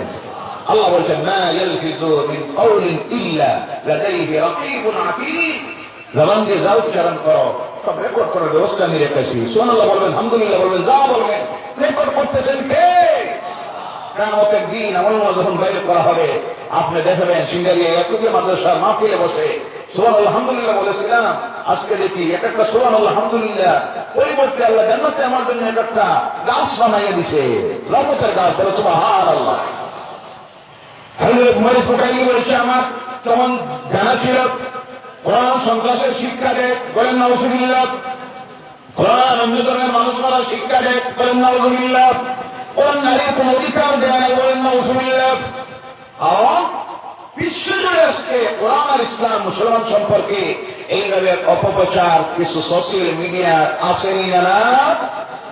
কারণ মানুষকে ইসলাম থেকে, কোরআন থেকে সরানোর জন্য সোশ্যাল মিডিয়া তারা বিভিন্ন ভাবে এইভাবে অপপ্রচার করতেছে। আমাদের দেশেও আসেনি না? কথা বলেন।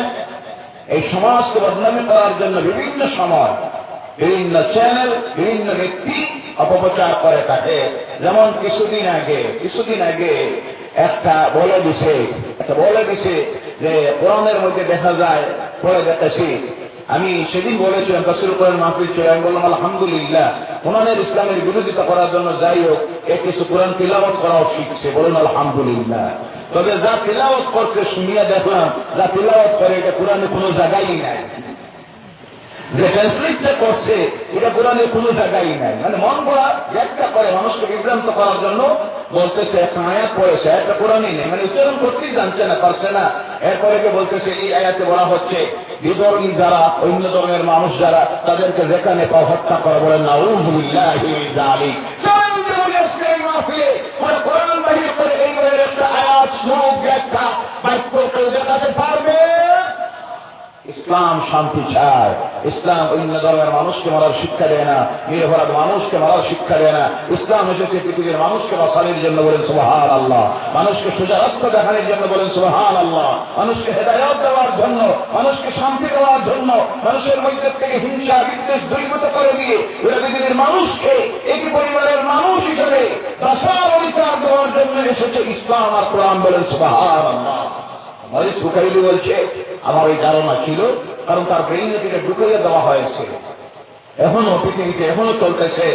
গাড়ি যদি থাকে, টুপি যদি থাকে, নাম্বার জামা থাকে, তাহলে দেখলেই বোঝা যায় এইগুলি মারাত্মক সন্ত্রাসবাদী। নাউযুবিল্লাহ বললেন না? এর একটা প্রমাণ ঘটনা চোখে আসতেছে দিতেছি। আমি গত বছর আমার প্রোগ্রাম ছিল ব্রহ্মপুত্র বেরিতে, তো আমি ফ্লাইটে যখন উঠতেছি, যখন চেকিং চলতেছে, আমার আগে আগে যত প্যাসেঞ্জার গুলি গেল সব গেল। আমার পরিধানে ছিল এই কোটটা আর এই টুপি। যখন চেকিং দিকে ঢুকলাম, বোর্ডিং পাসের আগে যে চেকিং চলে, সিকিউরিটি গার্ড যে ছিল আমাকে বললো, আপনার কোট করতে হবে, আপনি কোট কামিয়ে দিন। তা আমি বুঝলাম এর ভিতরে বয় ঢুকছে। কি ঢুকছে? সম্ভবত কোটের ভিতরে মনে হয় মানব বোমা আছে। আচ্ছা যাই হোক, কোট করলাম, অসুবিধা নাই। এরপরে বলে, আপনি টুপি যারা উঠাও দিয়ে চিন্তা ঢুকছে, মনে হয় এর মধ্যে বোমা আছে। মানে তাদের ব্রেইনে ঢুকাইয়ে দেওয়া হয়ে গেছে যে এই ইউনিভার্সিটি যারা থাকে এইগুলি সন্ত্রাসবাদী। নাউযুবিল্লাহ বললেন না? ভাইরা আমার, মরিস বুখারী বলছি, আমার মনের মধ্যে ওইভাবে চিন্তাধারা ছিল, কিন্তু আমি এবার সিদ্ধান্ত নিলাম কোরআন একবার পড়ে দেখব। সঙ্গে সঙ্গে আমি ইংরেজি একটা কোরআন খরিদ করে আনলাম। ও মুসলমানেরা, সৌভাগ্য কিন্তু কপাল পোড়া জাতি, আমরা পড়ি না, আমরা পড়ার চেষ্টা করি না। পৃথিবীর প্রত্যেকটি ভাষায় যে ধর্মগ্রন্থ পাওয়া যায় তার নাম কোরআন। সুবহানাল্লাহ, সুবহানাল্লাহ। শুধু ধর্মগ্রন্থ কোরআন তা নয়, এর ট্রান্সলেট পাওয়া যায়, তার ব্যাখ্যা পাওয়া যায়। গুগল সার্চ করে দেখবেন, যে ভাষায় আপনি চান কোরআন পেয়ে যাবেন, বলেন সুবহানাল্লাহ। আমরা চাই, যুবক ভাইরা চাই, আজ থেকে আপনি কি গুগল সার্চ করবেন, কোরআন একটা সূরা বাইর করবেন, ইংরেজিতে আছে, হিন্দিতে আছে, যে ভাষায় আপনি যাবেন পাবেন। উচ্চারণ আছে, পড়বেন, ব্যাখ্যাটা পড়বেন, পড়ে দেখবেন এর মধ্যে কি নিয়ামত, কি মজা আল্লাহ দিয়েছে, বলে সুবহানাল্লাহ। আমরা তো সেই দিকে যাই না। কিছু যুবকেরা আছে সারা রাত্র কাটাইয়া দেয় ফেসবুকে, ইউটিউবের মধ্যে, অশ্লীল গান, সিনেমার মধ্যে। আল্লাহ এর থেকে হেফাজত করুক এদেরকে, সকলে বলেন আল্লাহুম্মা আমিন। মরিস বুখারী বলছে, আমি ইংরেজি একটা কোরআন খরিদ করে আনলাম। আনার পরে পড়া শুরু করলাম, তার ব্যাখ্যা পড়া শুরু করলাম। যেমনি পড়া শুরু করেছি আলহামদুলিল্লাহ রাব্বিল আলামিন থেকে প্রতিদিন একটা সূরা পড়ি, দুইটা রুকু পড়ি, এইভাবে যত পড়তে শুরু করেছি, সঙ্গে সঙ্গে আমার ভুল বাংলা শুরু হয়ে গেছে, বলে সুবহানাল্লাহ। আমার অন্তরের যে অন্ধকার ছিল তা আলোকিয়ে দূরীভূত হওয়া শুরু হয়ে গেছে। কারণ এই কোরআন এমন একটি কিতাব যার সম্পর্কে আল্লাহ বলছেন, আলিফ লাম রা, কিতাবুন আনজালনাহু ইলাইকা লিতুখরিজান নাসা মিনাজ যুলুমাতি ইলান নূর। আল্লাহু আকবার। এটা নাযিল করা হয়েছে পৃথিবীর মানুষকে অন্ধকার থেকে আলোর দিকে ফেলে ফেলে বাইরে করে নেওয়ার জন্য, বলে সুবহানাল্লাহ। মরিস বুখারী বলছে, আমি যতই পড়ি আমার ভুল বাংলা শুরু হয়েছে, ভুল বাংতেছে। এবার দেখা যায় আমি কোরআন পড়ে পড়ে যখন যাচ্ছি, মুহাম্মদ সাল্লাল্লাহু আলাইহি সাল্লাম সম্পর্কে আমার ভিতরে যে ধারণা ছিল সব বদলে গেছে। আমি দেখি আরে কি নিয়ামত এই কোরআন, এমন সুন্দর সুন্দর কথা বলেছে, দুনিয়ার সব সমস্যার সমাধান দিয়েছে, এমন কোন সাবজেক্ট বাকি নাই আমি দেখি কোরআনের মধ্যে। আর মুহাম্মদ সাল্লাল্লাহু আলাইহি সাল্লামের উক্তি বলে আসতেছে, ওনার জীবন সম্পর্কে আসতেছে। আমি দেখি আর এতদিন আমি ভুল করেছি, ভুল রাস্তায় ছিলাম। এইভাবে পড়ে পড়ে সেই দিন দিয়ে আমি মিনাল জিন্নাতি ওয়ান নাসের মধ্যে পৌঁছলাম। দুনিয়ার কেউ আমাকে ইসলামে দীক্ষা দিতে হয় নাই। আমার নিজের চোখ দিয়ে পানি পড়া শুরু হয়ে গেছে, আর আমি আমার নিজেই আমার জবান দিয়ে পড়ে নিলাম, লা ইলাহা ইল্লাল্লাহু মুহাম্মাদুর রাসূলুল্লাহ, লা ইলাহা ইল্লাল্লাহ, লা ইলাহা, জোরে জোরে, লা ইলাহা ইল্লাল্লাহ, লা ইলাহা ইল্লাল্লাহ, সুবহানাল্লাহ ওয়ালহামদুলিল্লাহ। সুবহানাল্লাহ ওয়ালহামদুলিল্লাহ লা ইলাহা ইল্লাল্লাহ লা ইলাহা ইল্লাল্লাহ মুহাম্মাদুর রাসূলুল্লাহ সাল্লাল্লাহু আলাইহি ওয়াসাল্লাম। আল্লাহ দিন গ্রহণ করিল। আলোচনার মধ্যে ছিলাম জ্ঞান হলো দুই প্রকার, কয় প্রকার? এই যে দুইটা জ্ঞান, আজকে আমার সমাজ, আমাদের জাতি দুইটা জ্ঞান থেকে পিছনে সরে গেছে। কথা ঠিক কিনা?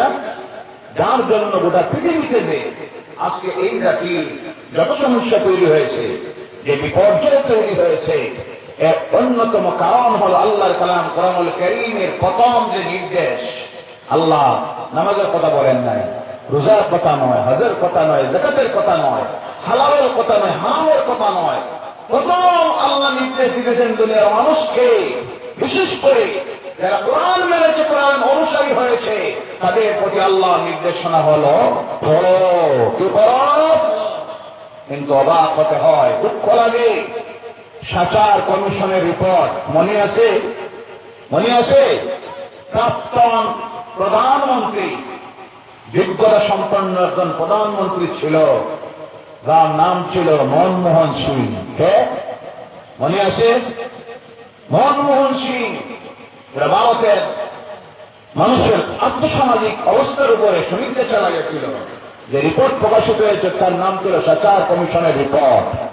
এই রিপোর্টটা যখন বাইর হলো, দেখা গেল সবচেয়ে বেশি শিক্ষার দিক দিয়ে যে সমাজের, যে জাতির মানুষ পিছনে, তারা হলো মুসলমান সমাজ। সুবহানাল্লাহ। ঠিক? আলহামদুলিল্লাহ না নাউজুবিল্লাহ? কোনটা নাই? বলে নাউজুবিল্লাহ। যাদের ধর্মগ্রন্থের প্রথম নির্দেশ পড়ো, দেখা গেল তারাই সবচেয়ে পিছনে শিক্ষার দিক দিয়ে।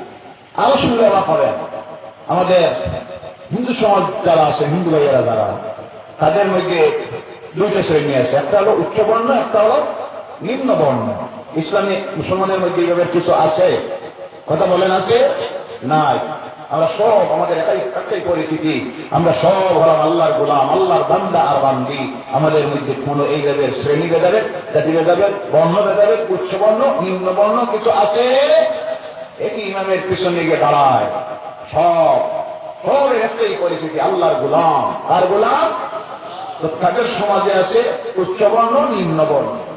নিম্ন বর্ণ যারা, তাদের আজকে সমীক্ষায় দেখা গেছে সেদের এদের চাইতেও আমাদের সমাজ যারা, আমরা যারা এখনো শিক্ষার দিক দিয়ে অনেক পিছনে। বলেন নাউযুবিল্লাহি মিন যালিক। যে সমাজের মধ্যে জ্ঞানের আলো নাই, সেই জাতির উন্নতি কখনো সম্ভব নয়। একটা জাতির মেরুদণ্ড হল শিক্ষা। কোনটা? জাতির মেরুদণ্ড কি বলা হয়? শিক্ষা।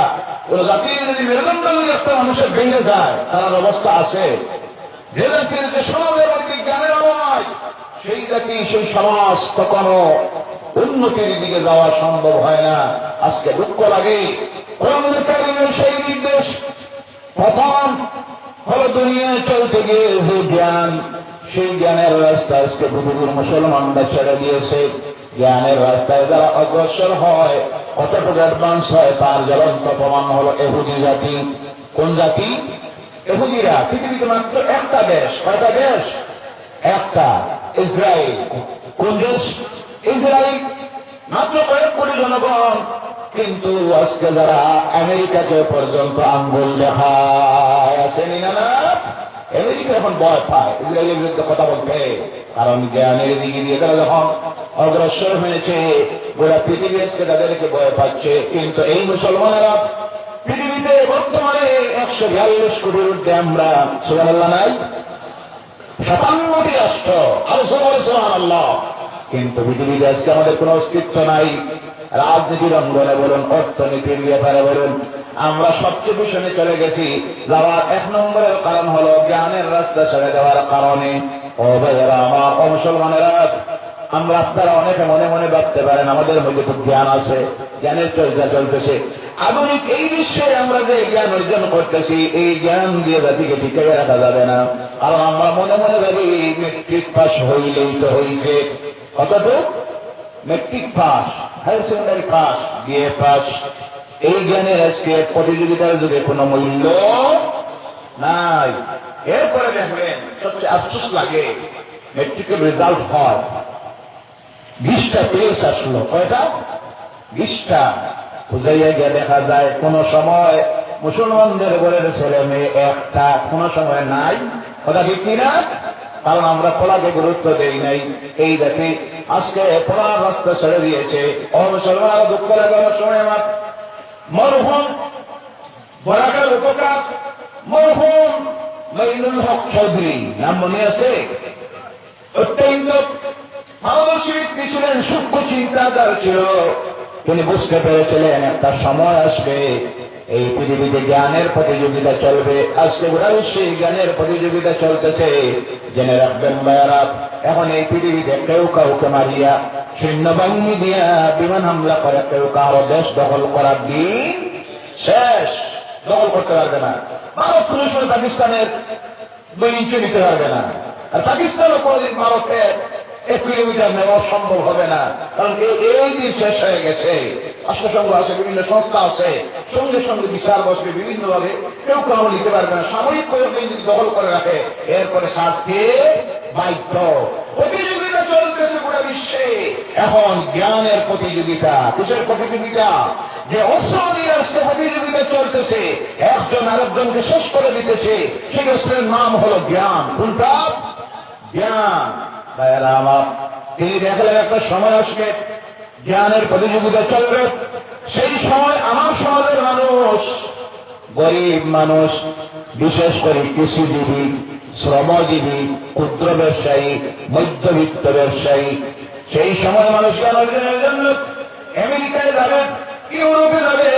আমার সমাজের মানুষ তখন যাইতে পারবে না। অর্থনীতির দিক দিয়ে এরা দুর্বল।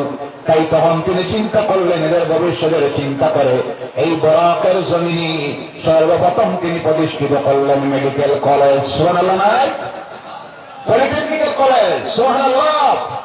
ইঞ্জিনিয়ারিং কলেজ, বলে সুবহানাল্লাহ। যাতে মুসলমানের ছেলেমেয়েরা পড়ে। আর ছেলেমেয়েরা? মুসলমানদের ছেলেমেয়েরা পড়ে। কিন্তু আফসোস, অনেক সময় আজকে যখন প্রোগ্রামে বাইর হয়, সেই রাস্তা দিয়ে একই রাস্তায় medical college, engineering college, polytechnical college, কেন্দ্রীয় বিশ্ববিদ্যালয়, ওখান থেকে ছাত্রছাত্রীরা বাইর হয়। দূরবীন যন্ত্র দিয়ে চাইতে হয়, চাই লেগে দেখবেন শত শত ছাত্রছাত্রীরা বাইর হচ্ছে। এর মধ্যে 1-2টা মাত্র মুসলমানদের ছেলে মেয়েরা। ওরা লিখছে না, পড়ি না, আমরা পড়ি না, অ্যাডমিশন হয় না এইগুলিতে। কারণ আরো হলো আমার সমাজের ছেলেমেয়েরা মেট্রিক পাস করে। এমন একটু পরিবর্তন আইছে, মেট্রিক পাস করে থার্ড ডিভিশন। কোন ডিভিশন? Third division. Higher secondary 7 division. Percentage 55, 60, 65।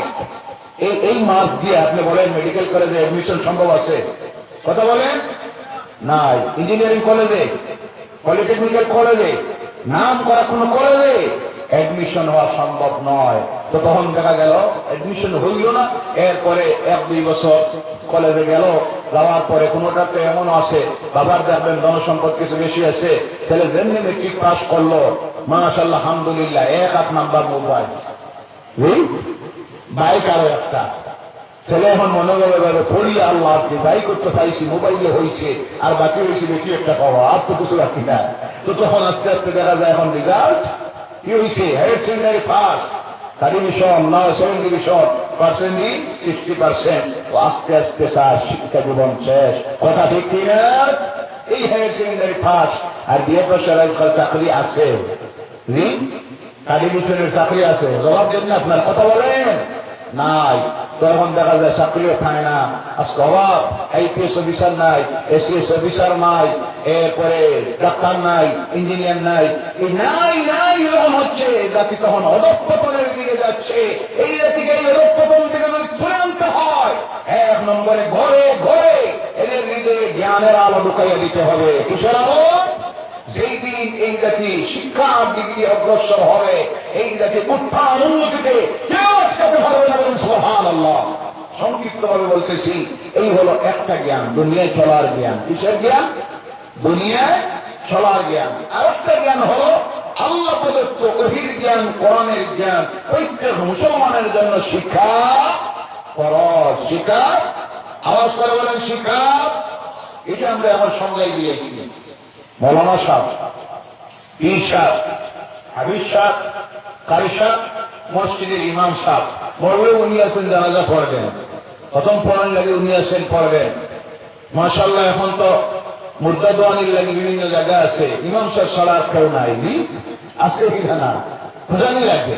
জানাজার নামাজ মুর্দা দোয়ানি হইতো, কাপড় লাগানি হইতো, ইমাম সাহেবকে খবর দেও। নাউজুবিল্লাহ বলেন না ভাইরা? অনেক বাবা আছেন দেখবেন 4টা ছেলে বাবা জমিনে রেখে বিদায় হয়ে যাচ্ছেন। 4টা ছেলে, কয়টা ছেলে? সারা জীবন এই 4টা ছেলের পিছনে তিনি কাটাইয়া দিচ্ছেন, লক্ষ লক্ষ টাকা খরচ করেছেন। কিন্তু আফসোস লাগে এই বাবা যখন মারা গেলেন গোসল দেওয়ার জন্য একটা ছেলে গোসল দিতে পারে না। আসলে না কথা বলেন, কাফন লাগানি হবে, একটা ছেলে কাফন পরিধান করানিও জানে না। আমার সঙ্গে বাবা করেন আমার পরিচিত করিমগঞ্জ জেলার একটা জায়গার নাম কিন্তু বলবো না, একমাত্র বাবার একমাত্র ছেলে চাকরি করে সাউথ আফ্রিকায়, দক্ষিণ আফ্রিকায়। বেতন হলো ভারতীয় টাকায় 1,90,000। কত? 1,90,000। বাবা অসুস্থ হয়েছেন, বাবা অসুস্থ, ছেলেকে ফোন করা হয়েছে আসার জন্য। ওই কিন্তু অসুস্থ, বুঝে গেল তিনি আর বাঁচবেন না। ছেলের তো বেতনের অভাব নাই, সঙ্গে সঙ্গে স্পেশাল টিকিট করেছে, ছেলে এসেছে। ছেলে যখন মুম্বাইতে এসে পৌঁছেছে, ওর বাবা ইন্তেকাল করেছেন। আবার খবর দেওয়া তাড়াতাড়ি আসার জন্য। ছেলে বলল আমি না আসার আগ পর্যন্ত জানাজার নামাজ পড়বেন না, দাফন করবেন না। এবার ছেলে এসে পৌঁছেছে, আসার পরে এখন জানাজার নামাজ হবে। জানাজার নামাজের জন্য মুর্দা গোসল দেওয়া হলো, কাফন পরিধান করানো হলো, মূর্তি যখন রাখা হলো, ইমাম সাহেব বললেন ছেলে কোথায়? ছেলে দেখা হয়নি না, তোমার বলার কিছু থাকে তুমি বলো। ছেলে এবার আসলো, আসার পরে ইমাম সাহেব বললেন জানাজার নামাজটা তুমি পড়াই দেও। বললো ইমাম সাহেব আমি পড়াবো না, আপনি পড়ান। তিনি বললেন আচ্ছা ঠিক আছে, তুমি ওযু করেছো। এবার ছেলে বলে ইমাম সাহেব লজ্জা করে লাভ নাই, ওযু কিভাবে করতে হয় আমি জীবনে করি নাই, আমার জানাও নাই। নাউযুবিল্লাহ নাই? আপনাদের হাত পাতটা মারাত্মক ছিল, নাউযুবিল্লাহ নাই? নাউযুবিল্লাহ মিন যালিক। ইমাম সাহেব চিন্তা করলেন আহারে এই বাবা এই ছেলের জন্য সারা জিন্দগিটা দেওয়া গেল। কত বড় চাকরি, 1,90,000 ভারতীয় টাকা, সাউথ আফ্রিকা চাকরি করে প্রাইভেট কোম্পানিতে। এবার একজন মানুষকে বললেন যাও এর নিয়ে অজু করাইয়া নিয়ে আসো। অজু করাইয়া নিয়ে আসা হলো। অজু করে আসার পরে এমন জোরে কান্না শুরু করলো। ইমাম সাহেব যে বুঝান, আত্মীয়-স্বজনেরা বুঝান বাবারা কান্দিও না। এই দুনিয়ায় নিয়ম হলো একজন আসে একজন যায়। তোমার বাবা মারা গেছে না, আগের দিন তুমিও যাবে আমিও যাবো, এটাই তো দুনিয়ার নিয়ম ধরে এসেছে। কুল্লু নাফসিন যায়িকাতুল মাউত। তাহলে আরো জোরে কান্দে। ওনাকে বুঝান, সান্ত্বনা দেন, তুমি ধৈর্য ধরো, তুমি শিক্ষিত ছেলে, এত বড় একটা চাকরি পাও, তুমি কেন কান্দিতেছ? এবার ছেলের বরদাস্ত হলো না। ইমাম সাহেব আমি আমার বাবার জন্য কান্দিতেছি না, আমি কান্দিতেছি আমার জীবনটা দেখানো হয়েছে। কারণ হলো এই যে জানাজার নামাজে এখন দাঁড়াতে হবে, দাঁড়াইতে গিয়ে কি পড়তে হয় আর দাঁড়ানির পরে কি পড়তে হয় আমি শিখি নাই, জানি না, আমার জীবনে জানাজার নামাজে পড়ি নাই। নাউযুবিল্লাহি মিন যালিক। এইভাবে কিছু মুসলমান এখন আমাদের সমাজে তৈরি হচ্ছে নিনা না, আছে নিনা না, গ্রামাঞ্চলে কম, শহরাঞ্চলে যারা স্ট্যান্ডার্ড, যারা মনে মনে ভাবে ইসলামী শিক্ষার কোন প্রয়োজন নাই, মক্তবে মাদ্রাসায় দিয়া এদের স্ট্যান্ডার্ড নষ্ট করার দরকার নাই। হায়ার এডুকেশনে যদি শিক্ষিত হয় এর সময় পরে শিখবে, হয়নি না। ভাইয়েরা আমার বলুন তো আপনারা, ইসলামের প্রয়োজনীয় যে জ্ঞান, এই জ্ঞান যদি কাশ্মীরে তার বাল্যকালে অর্জন না করে, বয়স হওয়ার পরে তার ব্যস্ততার মাঝে এটা শিক্ষা সম্ভব আছে? এই দেশের শিক্ষাঙ্গনে গেলে পর এই শিক্ষা পাবে না। স্কুলে ধর্মীয় শিক্ষা আছে, কথা বলেন, আছে? হাই স্কুলে আছে, কলেজে ঘুমাই গেছে আপনারা, জি ঘুম হওয়ার কথা। কারণ আসল যেটা আগে দেওয়া হয়ে গেছে, বাকি হইলে ভালো আসছে কোনটা, জি সিন্নি, এটা আগে হয়ে গেছে। এটা সাধারণ 12টায় দিলে ভালো আসলো। যারা তো এটার লাগিয়ে আসলো তারা তো রানা হয়ে গেছে। আর অনেক মাহফিলে আসে তার নিয়ত থাকে ওয়াজ যা হওয়ার হোক, আমার একটা টুকলা লাগে। এই যখন পাইছে তো আস্তে আস্তে রওনা হয়ে গেছে, ওয়াজের আর দরকার নাই। আপনারা যারা আসছেন অবশ্যই আপনাদের নিয়ত আছে আলোচনা শোনার, কিন্তু অসুবিধা করতেছে সেটা যখন খাবার পড়ে চোখে ঘুম হয়, এটা স্বাভাবিক নিয়ে না। একটা ঘুম হয়ে গেছে, আপনারা মনোযোগ করে দেই না আরো কিছু সময়। জি কথা বলেন আপনারা।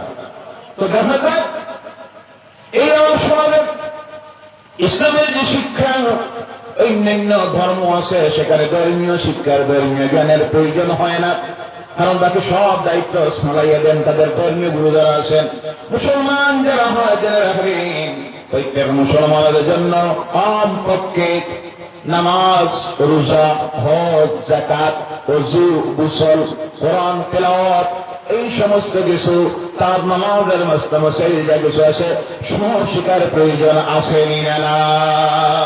শুধু প্রয়োজন নয়, শুধু প্রয়োজন নয়, যেইভাবে দুনিয়ায় চলতে গিয়ে বিনম্র এডুকেশনের প্রয়োজন হয়, সেইভাবে একজন মুসলমান প্রকৃত মুসলমান হয়ে ইমানদার মুমিন হয়ে এই জমিনে চলতে হলে আল্লাহর কালাম কোরআনের জ্ঞান জানার প্রয়োজন আছে কিনা? কথা বলে। এর জন্য তো আল্লাহ রাসূল বলেছেন, তালাবুল ইলমি ফারিয়াদাতান আলা কুল্লি মুসলিম ওয়াল মুসলিমাত। বলে সুবহানাল্লাহ। প্রত্যেক মুসলমান নর এবং নারীর জন্য জ্ঞান অর্জন, জ্ঞান বলতে কোরআনের জ্ঞান আর দুনিয়ার যে জ্ঞান, উভয় জ্ঞান প্রত্যেক মুসলমান নর নারীর জন্য অর্জন করা ফরজ। বলে সুবহানাল্লাহ। নামাজ পড়া ফরজ। নামাজ পড়া, আওয়াজ করে বলেন, নামাজ পড়া, জ্ঞান অর্জন করা। রোজা রাখা, রোজা রাখা, জ্ঞান অর্জন করা। যাকাত দেওয়া, ধনসম্পদ হইলে যাকাত দেওয়া ফরজ, জ্ঞান অর্জন করা ফরজ। যেইভাবে ধনসম্পদ দিলে জীবনে একবার হলে দেওয়া ফরজ, সেইভাবে প্রত্যেক মুসলমান নর এবং নারীর জন্য দুনিয়ার জ্ঞান আর কোরআনের জ্ঞান উভয়টা অর্জন করা ফরজ। কিন্তু আপনি স্কুলে গেলে তো পাবেন না, কলেজে গেলে পাবেন না, ইউনিভার্সিটিতে পাবেন না, কারণ এই দেশের শিক্ষা ব্যবস্থা হল ধর্মনিরপেক্ষ শিক্ষা ব্যবস্থা, ধর্মীয় কোন শিক্ষা নাই। একটা কিছু ছিল সরকারি মাদ্রাসায়। কোনটায়? কথা বলেন, কোনটায়? সরকারি মাদ্রাসায়। সেখানে ছিল জেনারেল এডুকেশন। আসেনি না? কথা বলেন, আসেনি না? না সরকারি মাদ্রাসায় শুধু কোরআন পড়ানি হয়? কথা বুঝলেন না আপনারা? জেনারেল আসেনি না? ইংলিশ আসেনি না? ম্যাথমেটিক্স আসে কি না? সায়েন্স আসেনি না? টোটালি সবার কোর্সে হাই স্কুলে পড়ানি হয়, সরকারি মাদ্রাসায় তা আসেনি না? সব আছে। শুধু স্পেশাল একটা সাবজেক্ট ছিল ইসলামিয়াতে। ওই গ্রামে দেখছে ইসলামের দুশ্মনদের গায়ে জ্বালা যন্ত্রণা শুরু হয়েছে না? আজকে বন্ধ করে দিল। আজকের এই মাহফিল থেকে তীব্র নিন্দা জানাই, সঙ্গে এটাও অনুরোধ রাখি আপনাদের কাছে করবে, যারা ইসলামের দুশ্মনী করবে, ওদের বিরোধিতা করবে, তাদের সঙ্গে আমাদের কোন সম্পর্ক, আওয়াজ করে বলেন, সম্পর্ক কোন মুমিনের ওর দুশ্মনের সঙ্গে সম্পর্ক থাকতে পারে? আল্লাহ এর থেকে আমাদেরকে হেফাজত করো। সকলে বলেন আল্লাহুম্মা আমিন। সুবহানাল্লাহ ওয়ালহামদুলিল্লাহ ইল্লাল্লাহ, সুবহানাল্লাহ ওয়ালহামদুলিল্লাহ ইলাহা ইল্লাল্লাহ লা ইলাহা ইল্লাল্লাহু মুহাম্মাদুর রাসূলুল্লাহ সাল্লাল্লাহু আলাইহি ওয়াসাল্লাম। এই শিক্ষাঙ্গনগুলিতে ধর্মীয় শিক্ষার ব্যবস্থা নাই, ইসলামী শিক্ষার ব্যবস্থা নাই। আছে শুধু এখন ইসলামী শিক্ষার দুইটা মাধ্যম আমাদের সমাজে। কয়টা? দুইটা। একটা হলো বেসরকারি মাদ্রাসা। এখানে দুঃখ লাগে, কথায় কথা বলতে হচ্ছে, এখানে আজকে বলা হচ্ছে আগামীতে আইন পাস করে বেসরকারি মাদ্রাসাকে বাধ্য করবে রেজিস্ট্রেশন নিতে এবং জেনারেল এডুকেশন ঢুকাইতে। আমি এদের সময় বলি, বাবাজি আপনি বলার দরকার নাই, আমরা জানি এটা জেনারেল এডুকেশনের প্রয়োজন আছে। তোমার জন্মের আগের থেকে বেসরকারি মাদ্রাসায় জেনারেল এডুকেশন ঢুকাইয়া দেওয়া হয়েছে। আসেনি না? কথা বলেন, আসেনি না? শিয়ারিয়া হাফিজারিয়া মাদ্রাসায় আসেনি না? আমাদেরকে শিখাইয়া দিতে হবে না। আমরা দুনিয়াকে শিক্ষার পাঠ দেই। পৃথিবীর অবদ্ধ অশিক্ষিত মানুষগুলিকে, প্রতারণা মানুষকে, গুমরা মানুষগুলিকে, যে মানুষের অবস্থা হয়ে গেল যন্ত্রণার চাইতে নিকৃষ্ট হয়ে গিয়েছিল, এদেরকে জ্ঞানের আলো দিয়ে প্রকৃত মানুষ বানাইছেন বিশ্বনবী মুহাম্মদ রাসূলুল্লাহ সাল্লাল্লাহু আলাইহি সাল্লাম, আর বানাইছেন কোরআনুল কারীম।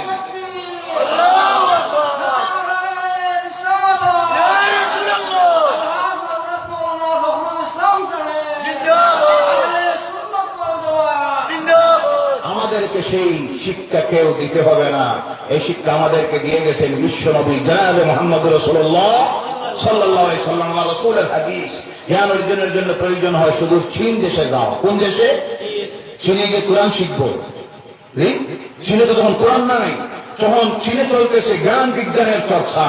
এবং রাসূল বলছেন জ্ঞান অর্জনের জন্য প্রয়োজন হলে চীনে যাও, অর্থাৎ সেখানে যে জ্ঞানগুলি আছে, এই বিজ্ঞানের জ্ঞান আছে, ম্যাথমেটিক্সের জ্ঞান আছে, আরো যেগুলি আছে, প্রয়োজন হয় এই আরবের জ্ঞান, কোরআনের জ্ঞান শিকার করে প্রয়োজন হয় সেখানে যাও। এটা আমাদেরকে নতুন করে শিখাইয়া দিতে হবে না যে জেনারেল এডুকেশন পড়ার দরকার আছে কিনা, এটা আমাদের রাসূল আমাদেরকে শিখাইয়া দিয়ে গেছে। দুনিয়ায় চলতে যত জ্ঞান লাগে সব জ্ঞান অর্জন করো, আজকে তো অমুক আর তমুক আমাদেরকে শিখায়। ইসলাম যদি জানতো, কোরআন যদি পড়া দেখত, তাহলে কখনো কোরআনের বিরোধিতা করতো না। দেখতো কোরআন মানুষের চরিত্র সংশোধন করে, কোরআন একটা পথহারা মানুষকে সোজা রাস্তায় আনে, সিরাতে মুস্তাকিমের রাস্তায় আনে, কোরআন মানুষকে হালাল হারামের শিক্ষা দেয়, কোরআন মানুষকে সব মদ থেকে ফিরায়, কোরআন মানুষকে বুঝ থেকে ফিরায়, কোরআন মানুষকে জব থেকে ফিরায়, কোরআন মানুষকে সুদ থেকে ফিরায়। কোরআন অধিকার দিয়েছে, সব দিয়েছে। কোরআন যদি পড়তো তাহলে কোরআনের বিরোধিতা আজকে যারা করে তারা করতো না। আসল কথা হলো তারা নিজেই জানে বুঝে যে কোরআনে কি আছে না আছে। বিরোধিতা করার কারণ হলো নিজের ব্যক্তিগত স্বার্থে। কিসের জন্য? নিজের ব্যক্তিগত স্বার্থে। আগে বলেছি, এখনো বলছি, আল্লাহ তুমি এদেরকে হেদায়েত করো। সকলে বলেন আল্লাহুম্মা আমিন। আমার সময় ইসলামিক জ্ঞানের হলো দুইটা মাধ্যম। একটা হলো মাদ্রাসা, সরকারি মাদ্রাসা আজকে বন্ধ হয়ে গেছে। 2 নম্বরে আছে বেসরকারি মাদ্রাসা। কোন মাদ্রাসা? বেসরকারি মাদ্রাসা। এই জাতি, বিশেষ করে ভারতবর্ষের মুসলমান, যদি ইসলামকে টিকায় রাখতে হয়, নিজের যদি ইমানদার হইতে হয়, নিজের ছেলে মেয়েকে যদি ইসলামের শিক্ষা দিতে হয়, তাহলে আজকে বেসরকারি মাদ্রাসাকে টিকাইয়ে রাখা ফরজ হয়ে গেছে। কথা ঠিক কিনা? এইগুলি যদি বন্ধ হয়ে যায়, মরা মরবেন, কুকুরের মতো মরবেন, জানাজার জন্য কেউ খুঁজে পাওয়া যাবে মসজিদে নামাজ পড়তে হবে, ইমাম পাবে না। আজকে এইগুলি টিকাইয়া রাখা, খেদমত করা, আরো বেশি করে জায়গায় জায়গায় প্রতিষ্ঠিত করা এই কওমের জাতি।